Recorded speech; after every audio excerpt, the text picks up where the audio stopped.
Welcome back to our YouTube channel Jaspal ji के tech. अगर आपने हमारे चैनल को सब्सक्राइब नहीं किया है तो जल्दी से जाके सब्सक्राइब करें और शेयर करें। आज हम 15 अक्टूबर के करंट अफेयर्स के बारे में जो है वो पढ़ेंगे। तो चलिए आज की वीडियो हम स्टार्ट करते हैं। तो फर्स्ट क्वेश्चन हमारे पास क्या आता है। फर्स्ट क्वेश्चन है हमारे पास, recently ministry of road transport and highways has disclose the approval of 7 crucial bridge project in which of the following state duty under the Setu Bandhan project Setu Bandhan scheme under central road of infrastructure fund. तो इसमें जो आपका right answer है वो होगा सी। तो ministry of road transport and highway ने approve किए हैं 7 ब्रिजेज अरुणाचल प्रदेश में, जिन्हें सेतु बंधन स्कीम के अंडर जो है वो बनाया जाएगा। और सेतु बंधन स्कीम आपकी CRIF की के अंडर जो है वो आता है। सेंट्रल रोड इंफ्रास्ट्रक्चर फंड के अंदर जो है आपका सेतु बंधन स्कीम आती है। तो सेतु बंधन स्कीम के अंडर जो है आपके 7 ब्रिजेज जो है वो अरुणाचल प्रदेश में बनाए जाएंगे। जो आपका CRIF ये कब बना था? सो CRIF बना था आपका 2018 में। ठीक है, तो ये आपका इसमें था, ये आप याद रखेंगे। और नेक्स्ट हमारे पास क्वेश्चन आता है, recently world athletic has nominated dash for the men's athlete of the year award 2023। So world athletic जो है इन्होंने किसे नॉमिनेट किया है man athlete of the year award 2023 के लिए? सो वर्ल्ड एथलीट ने नॉमिनेट किया है नीरज चोपड़ा को man athlete of the year award 2023 के लिए। तो सी ऑप्शन इसमें आपका राइट आंसर है। जो आपकी वर्ल्ड एथलेटिक चैम्पियनशिप हुई है अभी रिसेंटली 2023 में, उसमें नीरज चोपड़ा जो है वो गोल्ड मेडल लेके आए थे। और ये हुई कहाँ थी आपकी? तो हंगरी के बुदापेस्ट में जो है ये आपकी हुई थी। जो आपकी वर्ल्ड चैम्पियनशिप हुई थी, वर्ल्ड एथलेटिक चैम्पियनशिप 2023। तो ये आपका इसमें था। सो नेक्स्ट हमारे पास क्वेश्चन आता है, recently which of the following company have been announced as the 50th and 60th Navratna respectively among central public sector enterprises. So recently जो आपकी 15वीं नवरत्न कंपनी बनी है वो बनी है इरकॉन, इसके हेडक्वार्टर है दिल्ली में। और 60th नवरत्न कंपनी जो है आपकी ये बनी है राइट्स। तो राइट्स जो कंपनी है इसके हेडक्वार्टर है गुरुग्राम में। तो बी ऑप्शन आपका क्या है? राइट आंसर है। इरकॉन इंटरनेशनल लिमिटेड हेडक्वार्टर है इसके दिल्ली में। और राइट्स, तो राइट्स के हेडक्वार्टर कहाँ पे है? गुरुग्राम में। तो ये जो है आपकी 15वीं और 16वीं जो है वो नवरत्न कंपनी बनी हुई है। और दोनों ही जो है वो रेलवे मिनिस्ट्री के अंडर है। और एक जो आपकी कंपनी जिसे नवरत्न का स्टेटस दिया जाता है वो कौन देता है? तो डिपार्टमेंट ऑफ पब्लिक इंटरप्राइज देता है, जो आपका फाइनेंशियल डिपार्टमेंट फाइनेंशियल मिनिस्ट्री के अंडर आता है। ठीक है, और एक नवरत्न कंपनी का स्टेटस देने के लिए जो आपकी कंपनी है वो शेड्यूल ए में होनी चाहिए CPSE की। और जिसमें CPSE में जो क्या होता है 51% हिस्सा जो है वो आपका सेंट्रल गवर्नमेंट का होता है। ठीक है, और सेकंड इसमें ये क्या है कि नवरत्न कंपनी, जो भी आपकी नवरत्न कंपनी बनती है उसे मिनी रत्ना कैटेगरी 1 का दर्जा जो है वो मिला होना चाहिए। और लास्ट पिछले 3 साल से लगातार जो है वो प्रॉफिटेबल होना, मीन्स कि एक कम से कम एक साल में 300 करोड़ का प्रॉफिट जो है वो इन्होंने कमाया होना चाहिए मिनी रत्ना कैटेगरी में आने के लिए। तो ये तब आपकी एक कंपनी जो है वो उसे नवरत्ना का स्टेटस जो है वो दिया जाता है। तो ये आप इसमें याद रखेंगे। नेक्स्ट हमारे पास आता है, एज पर recent information who among the following will be honoured with the prestigious Satyajit Ray life time achievement award at the 54th international film festival of India, जो काबगम पे हुआ है आपका गोवा में। सो रिसेंटली जो आपके 54th इंटरनेशनल फिल्म फेस्टिवल हुए हैं उसमें सत्यजीत रे लाइफ टाइम अचीवमेंट अवार्ड किसे मिला है? तो इसमें जो आपका राइट आंसर है वो है डी, माइकल डोगलस जो हैं इन्हें मिला है 54th international film festival of India में Satyajit Ray life time achievement award. तो ये आपका इसमें था। और जो सत्याजीत हैं वो कौन थे? ये एक डायरेक्टर थे और ऑस्कर अवार्ड विनर भी रह चुके हैं। तो ये सब जो था वो आपका इसमें था। नेक्स्ट हमारे पास आता है, recently India and Sri Lanka have launched a ferry service across the Palk State. The service run between recently India और श्रीलंका ने लॉन्च किया है फेरी सर्विस पलक स्टेट में ठीक है। तो जो सर्बी से आपकी वो किन के बीच में जो है वो रन की जाएगी, तो सी ऑप्शन आपका इसमें राइट आंसर है। तो नागापट्टिनम जो आपका कहाँ किस में पड़ता है, इंडिया में पड़ता है, और कनकेशनाथ थुरई जो है ये आपका पड़ता है नॉर्थ श्रीलंका में। तो इन दोनों के बीच में जो है आपकी फेरी सर्विस चलाई गई है। तो सी ऑप्शन जो है वो आपका इसमें क्या है, राइट आंसर है। और जो ये आपका पलक स्टेट है ये क्या करता है, तो पलक स्टेट आपका इंडिया और श्रीलंका के बीच में एक सी बॉर्डर है, ठीक है। तो उसे बोला जाता है, जो भी आपका समुद्र के थ्रू या सी के थ्रू जो आपका रास्ता होता है ना, तो उसे कहा जाता है पलक स्टेट। तो इंडिया और श्रीलंका के बीच में जो एक नेचुरल बाउंड्री है उसे पलक स्टेट जो है वो कहा गया है। तो ये आपका इसमें था। और श्रीलंका ने जो है ये भी कहा है कि इंडिया से अगर कोई श्रीलंका जाना चाहता है तो उन्हें वीज़ा की जो है वो ज़रूरत नहीं पड़ेगी। और जो आपकी फेरी है ये जो आपकी फेरी है इसका नाम क्या है, सो ये जो हमारे पास फेरी है इसका नाम है चिरिया पानी जो है इसका नाम है। और 150 पीपल की अकोमोडेशन जो है वो इसमें है। तो ये सब जो है वो आपका इसमें था। और ये एक आपका ये हो गया कि श्रीलंका ने इंडिया जो है वो उसे वीज़ा फ्री कर, मीन्स श्रीलंका से अगर कोई भी इंडियन श्रीलंका जो है वो में जो कोई इंडिया जो है वो जाना चाहता है तो उसे वीज़ा की ज़रूरत जो है वो नहीं पड़ेगी श्रीलंका में जाने के लिए। तो ये सब आपका इसमें था। ये जो है वो श्रीलंका के पीएम जो है उन्होंने कहा गया है।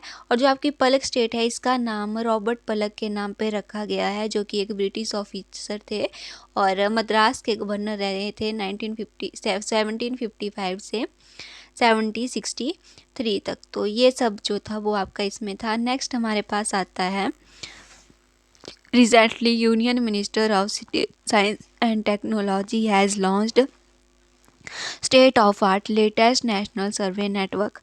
The nationwide continuously operating reference stations network will be operated by which of the following organization?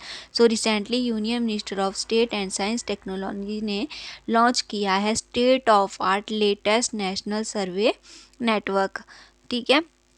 तो जो आपका नेशन वाइड कोर्स है मींस कि continuously operating reference station network है, उसे कौन ऑपरेट करता है, तो उसे ऑपरेट करता है आपका सर्वे ऑफ इंडिया। तो बी ऑप्शन जो है वो आपका इसमें राइट आंसर है। सर्वे ऑफ इंडिया एक ऑर्गेनाइजेशन है और जो भी आपके पुराने साइंटिफिक डिपार्टमेंट होते हैं गवर्नमेंट ऑफ इंडिया के वो उनको जो है ये आपका ये करता है, उनका सर्वे करता है।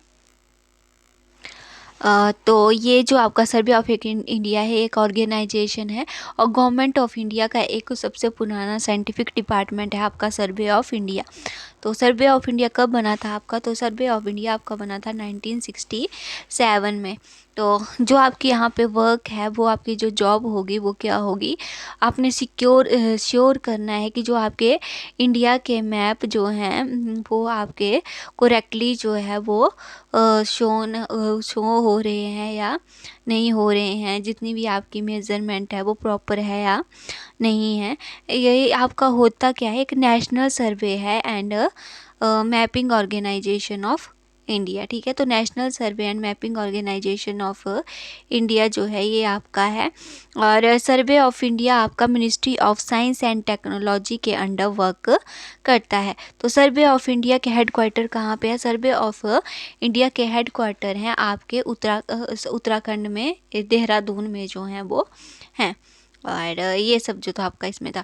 नेक्स्ट हमारे पास आता है question, India is set to host the 141st international Olympic committee meeting in which of the following cities.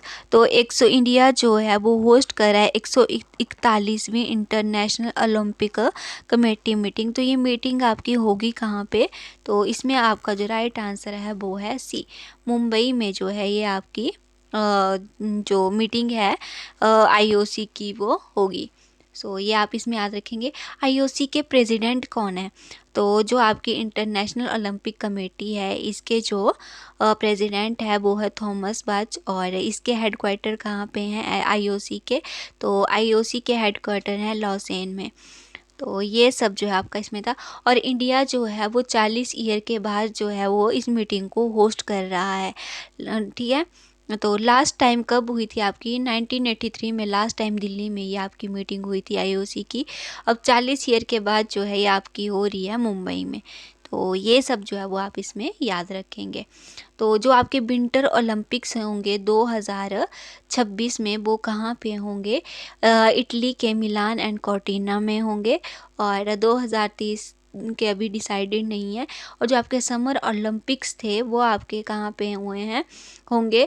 तो जो आपके समर ओलंपिक्स हैं ये आपके पेरिस में होंगे 2024 में, और 2028 में होंगे लॉस एंजल्स ऑफ यूएसए में।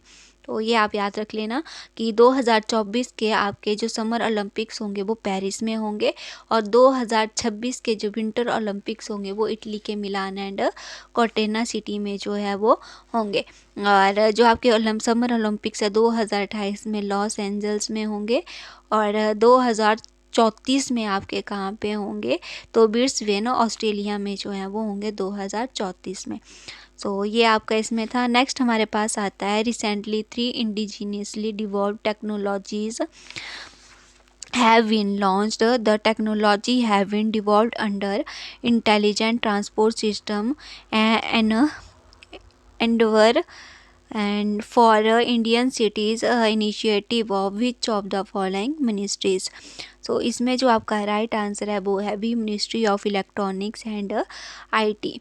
तो जो आपके तीन इंडिजिनसली डिवॉल्व टेक्नोलॉजीज़ हैं, CMOS sensor based camera for industrial application, फिर आपका thermal sensor camera for intelligent and transport system, and online सिक्रो क्रिस्टल इमेजिंग सिस्टम।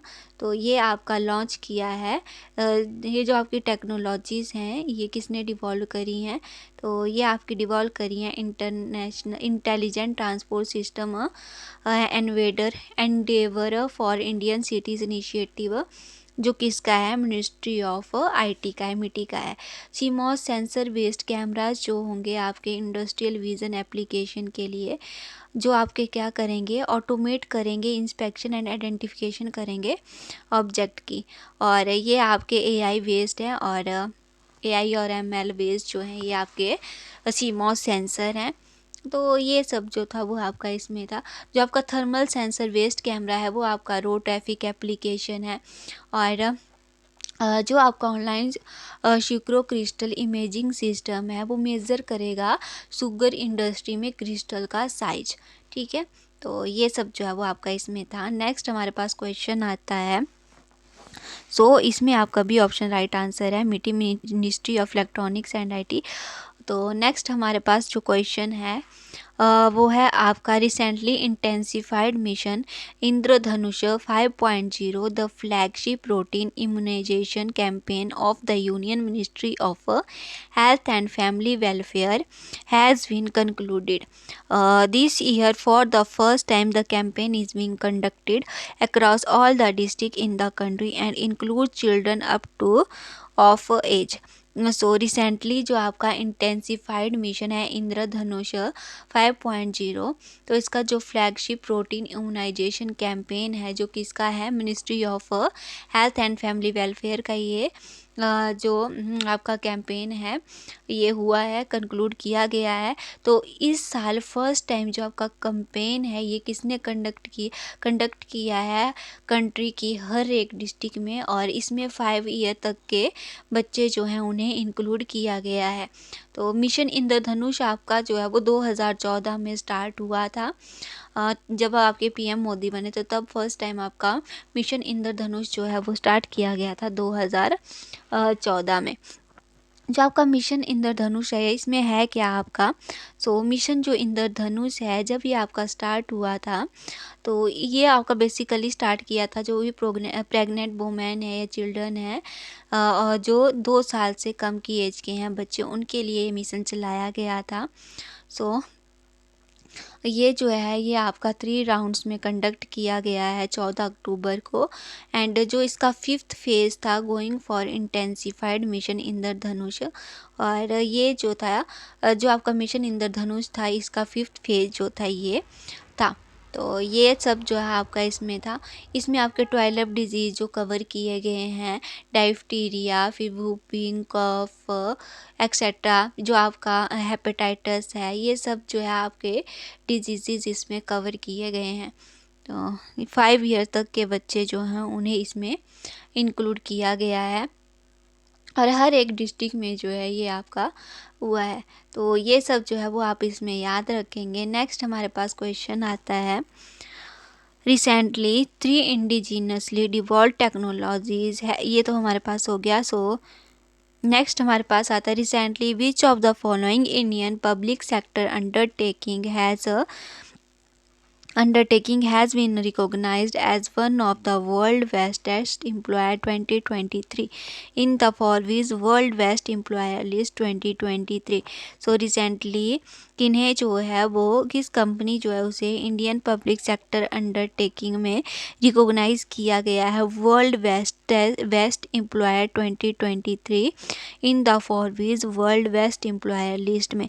तो फॉरबीज वर्ल्ड बेस्ट एम्प्लॉयर्स की लिस्ट में जो आपका NTPC है उसे रिकॉग्नाइज किया गया है one of the world bestest employers 2023। तो ये जो है आपका इसमें है, तो सी ऑप्शन आपका राइट आंसर है। और सैमसंग जो है वो आपका नंबर 1 पे है वर्ल्ड के best employer in the world में, ठीक है। सो बेस्ट एम्प्लॉयर की लिस्ट में वर्ल्ड में नंबर 1 पे है आपका सैमसंग, सेकंड पे है आपकी साउथ कोरियन कंपनी और थर्ड पे है आपका माइक्रोसॉफ्ट। और जो आपका NTPC है वो 261 पोजीशन पे है और ओवरऑल, और इंडिया में जो है आपका NTPC जो है वो वर्ल्ड की बेस्ट एम्प्लॉयर लिस्ट में है। तो ये आपका इसमें था कौन सी पोजीशन। तो 70 कंपनीज जो हैं आपकी फॉरवीज़ की, उन्हें जो है वो आपका इसमें वर्ल्ड बेस्ट एम्प्लॉयर 2023 जो घोषित किया है, जिसमें इंडिया की पोजीशन जो आपका NTPC है उसमें इंडिया की पोजीशन है 261। सो नेक्स्ट हमारे पास क्वेश्चन आता है, तो सी ऑप्शन आपका राइट आंसर है। Recently which of the following place in Uttar Pradesh has been identified as a destination for development under Swadesh Darshan 2.0 with the objective to develop sustainable and responsible tourism destination। तो recently जो है उत्तर प्रदेश का जो कौन सा place है जिसे identify किया है as the destination for development under Swadesh Darshan. सो प्रयागराज जो है आपका और नैमिषारण्य। सो सी ऑप्शन आपका इसमें क्या है राइट आंसर है। इन दोनों को आइडेंटिफाई किया है as a destination for development under Swadesh Darshan. तो स्वदेश दर्शन एक क्या है आपकी स्कीम है जिसको मिनिस्ट्री ऑफ टूरिज़्म ने स्टार्ट किया है। जब आपका फाइनेंशियल ईयर स्टार्ट हुआ था तब मिनिस्ट्री ऑफ टूरिज़्म ने स्वदेश दर्शन स्कीम जो है ये स्टार्ट करी थी 2014-15 में। तो ये तो आपका इसमें, तो टूरिज़्म को सस्टेनेबल बनाने के लिए इन्होंने ये सब जो है वो ये सब जो है ये कर रहे हैं। तो नेक्स्ट हमारे पास आता है आपका, recently union cabinet has given its approval to an MOU signed between India and which of the following countries on cooperation in the field of sharing successful digital solution implemented at population scale for digital transformation। So recently union cabinet ने approval दिया है एक MOU sign करने के लिए between India and Trinidad and Tobago countries को on corporation in the field of sharing successful digital solution implement. तो इसमें जो आपका राइट आंसर है वो है ए, ट्रिनिडाड एंड टोबाको के साथ जो है इंडिया ने MOU साइन किया हुआ है। सो नेक्स्ट हमारे पास क्वेश्चन आता है, recently India has been ranked at which of the following position in global hunger index 2023।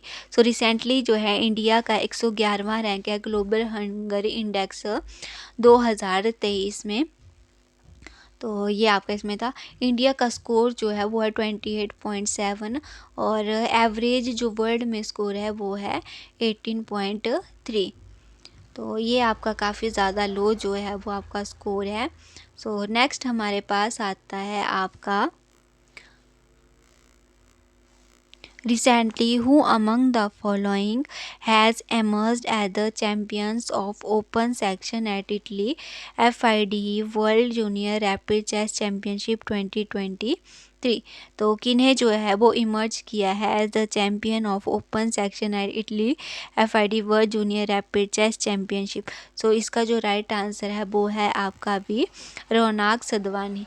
तो रौनक सदवानी जो है इन्हें इमर्ज किया गया है as the champion of section at Italy's FIDE world junior rapid chess championship 2023 में। और जो वुमेन रैपिड सेक्शन होगा आपका वो होगा आपका अज़रबैजान में। तो ये भी आप याद रखेंगे। और ये सब जो था आपका इसमें था। सो नेक्स्ट हमारे पास आता है recently Amazon has introduce a generative artificial intelligence based personal digital assistant with which will provide personalized assistance to new and existing sellers on its marketplace. What is the name of this assistance? तो जो assistant है उसका नाम है Amazon सा AI। ठीक है। और अमेज़ॉन के CEO कौन है? Andy Jassy. तो सी ऑप्शन आपका इसमें राइट आंसर है अमेज़ॉन सा AI। तो अमेज़ॉन ने इंट्रोड्यूस किया है आपका एक डिजिटल असिस्टेंट अमेज़ॉन सा AI। ठीक है। तो ये आपका इसमें इसका नाम था। नेक्स्ट हमारे पास आता है as per recent approval bye international Olympic committee executive board which of the following sport will be featured in 2028 loss angel Olympics.